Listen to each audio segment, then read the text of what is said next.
Hi students, today we're going to discuss about the strategies for effective communication.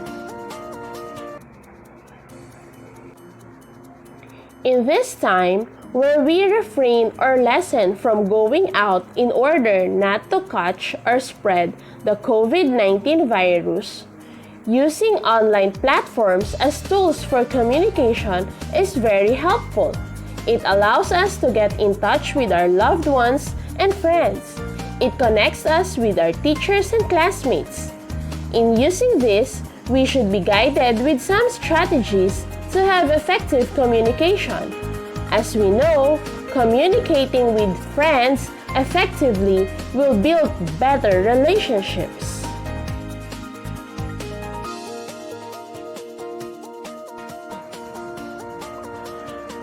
Now, let us start our lesson. Since our lesson focuses on communication, let us first define communication. Communication is a process by which information is exchanged between individuals through a common system of symbols, signs, and behavior. Before we go on, let us first know the difference between conversation and communication. Conversation is an exchange of words, while communication is the transformation of thoughts, words, into meaningful action. Conversation involves what you wish to share with another. Communication focuses more on what you wish to accomplish.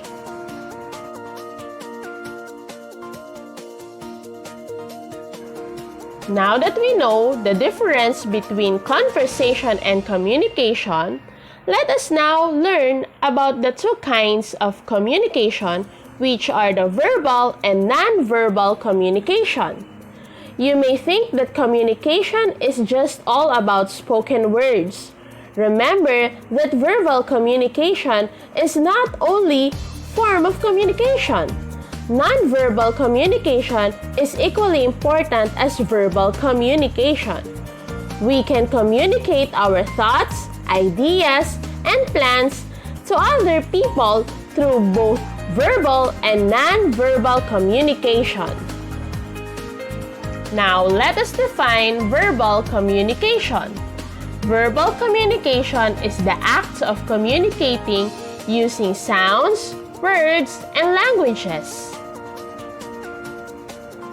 While non-verbal communication involves unsaid things like eye movement, body language, and tone.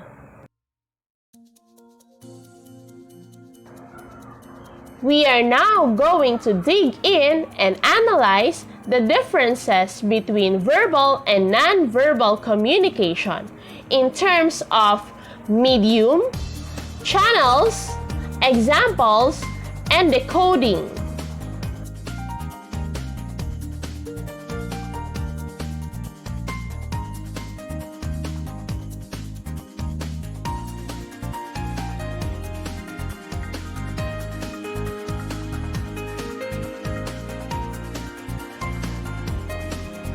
In terms of medium of communication, verbal uses languages, words, sentences, and voice as the medium of communication, while nonverbal uses body language, facial expressions, tone, and pauses in speech as the medium of communication.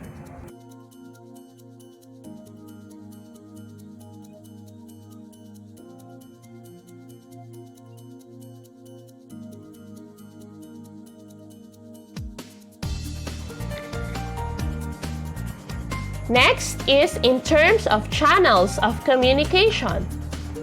Verbal uses a single channel of communication, which is the human voice that speaks a single word at a time, while nonverbal uses multiple channels, including your entire body, facial expressions, and tone of voice.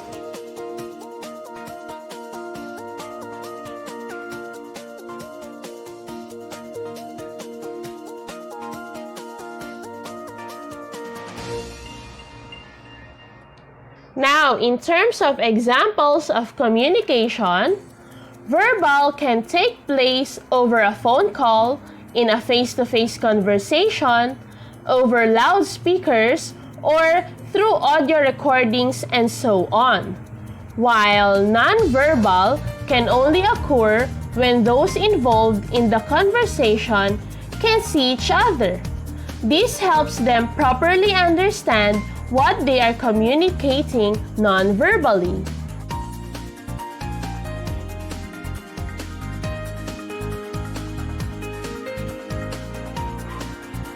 And in terms of decoding communication, verbal is easy to decode if you understand the language and the words used.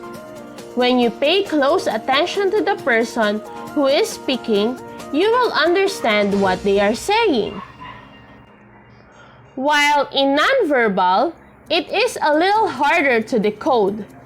You have to pay attention to many factors, like speaker's body language, facial expressions, and tone, to decode what the other person is trying to say. Now that we have discussed about the forms of communication, let us now go on to conversation strategies. Step 1. Ask a good question that does not only require a yes or no answer. Step 2. Clarify some points and ensure that you understand what you heard.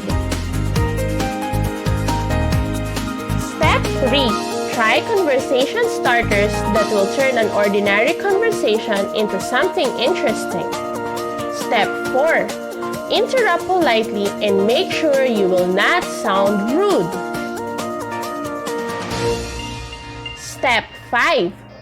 Voice your opinions and express yourself so that you will not be misunderstood into something more interesting. And step 6. Express yourself more to keep the conversation going.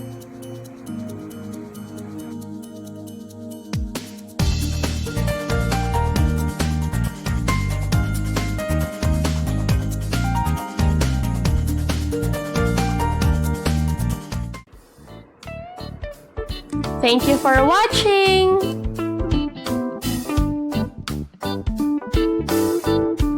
Click subscribe here at Teacherrific.